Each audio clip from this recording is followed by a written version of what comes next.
हर कहानी कुछ कहती है। दोस्तों आइए सुनते हैं आज की कहानी क्या कहती है। कहानी शुरू करूं से पहले आपसे निवेदन करूंगा कि अगर आप इस चैनल पर नए हैं तो इस चैनल को सब्सक्राइब जरूर कर लीजिएगा। आज की कहानी का नाम है सेवक की बुद्धिमानी। दोस्तों सुनते हैं आज की कहानी। एक राजा था। एक बार उसने अपने 4 सेवकों को घोड़ा खरीदने के लिए भेजा। उस जमाने में अरब के घोड़े काफी अच्छे नस्ल के माने जाते थे। चारों सेवक भयंकर जंगल और कठिन रास्ता पार करके अरब देश पहुंचे और वहां से एक अच्छा सा घोड़ा खरीद लिया। जब वो वापस लौट रहे थे तो जिस जिस शहर से गुजरे लोगों ने घोड़े को बहुत पसंद किया। कुछ लोगों ने तो घोड़े की इतनी कीमत देनी चाहिए जो उसके खरीद से कई गुना अधिक थी। कुछ समय तक तो वो घोड़ा खरीदने वाले लोगों को टालते रहे, लेकिन जब उनके पास रुपयों की कमी होने लगी और घोड़े की कीमत बढ़ती गई तब चारों ने आपस में सलाह मशवरा कर घोड़े को अंततः अच्छे दाम पर बेच ही दिया।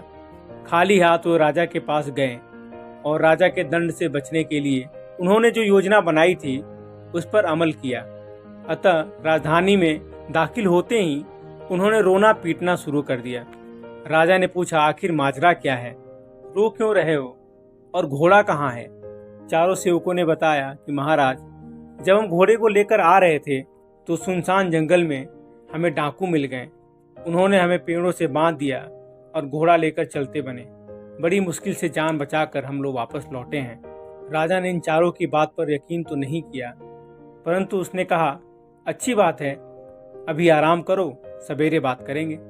अगले दिन सेवकों की सच्चाई परखने के लिए राजा ने सबसे पहले एक सेवक को बुलाया और बड़े प्यार से पूछा, चलो भाई, घोड़ा गया सो गया, अब ये तो बताओ वो था कैसा और किस रंग का?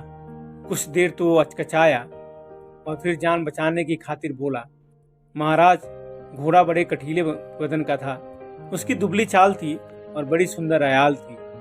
राजा ने बोला, सो तो थी, लेकिन उसका रंग कैसा था? सेवक ने बोला, महाराज, उसका रंग सफेद था। राजा ने कहा, अच्छा, अब तुम यहीं बैठो। इसके बाद राजा ने दूसरे सेवक को बुलवाया और उससे भी यही सवाल किया। उसने बताया, महाराज, घोड़े का रंग मुस्की था। राजा के हुक्म से तीसरे सेवक को हाजिर किया गया। उसने घोड़े का रंग भूरा बताया। सबसे आखिर में चौथे और खास सेवक को बुलवाया गया। उसने आते ही शेष तीनों सेवकों के चेहरे पर नजर डाली और उनके बदहवास चेहरे से उड़ती हवाइयां देखकर वह समझ गया कि दाल में जरूर कुछ काला है। उस चौथे सेवक के सामने भी वही प्रश्न दोहराया गया कि उस घोड़े का रंग कौन सा था। प्रश्न सुनते ही चौथा सेवक समझ गया यही सवाल पहले उसके तीनों साथियों से भी पूछा गया होगा और कोई जरूरी नहीं कि तीनों ने घोड़े का रंग एक जैसा ही बताया हो। चौथा सेवक अपने स्वर में उदासी घोलते हुए बोला, क्या अर्ज करूं हजूर, वो तो बड़ा ही बेमिसाल घोड़ा था। उसकी एक अद्भुत खासियत के खातिर ही तो हमने उसकी इतनी कीमत अदा की थी। हुजूर, मुझे दुख बस इस बात का है कि वो नायाब चीज आपको दिखाए बगैर उन बेरहम डाकुओं ने लूट ली। राजा की जिज्ञासा बढ़ी, आखिर ऐसी क्या खास बात थी उस घोड़े में? चौथा सेवक घोड़े की विशेषता का बखान करते हुए बोला, हुजूर, वो अद्भुत घोड़ा पल पल में रंग बदलता था। कभी वो दूध की तरह सफेद हो जाता तो कुछ ही देर में मुस्की का रंग हो जाता और देखते ही देखते वह भूरा हो जाता। हालांकि राजा अपने सेवक के झूठ बोलने और मक्कारी पे नाराज तो बहुत था, लेकिन वो मन ही मन चौथे सेवक की चतुराई और बुद्धिमानी पर मुग्ध हो उठा। उसने अपने सेवक को संबोधित करते हुए कहा, तुम लोगों ने झूठ बोलकर बहुत ही निंदनीय काम किया है, उसका दंड तुम्हें मिलना चाहिए, किंतु मैं मुख्य सेवक की बुद्धिमानी से प्रभावित हूँ और इसी कारण आज तुम्हें मैं क्षमा करता हूँ।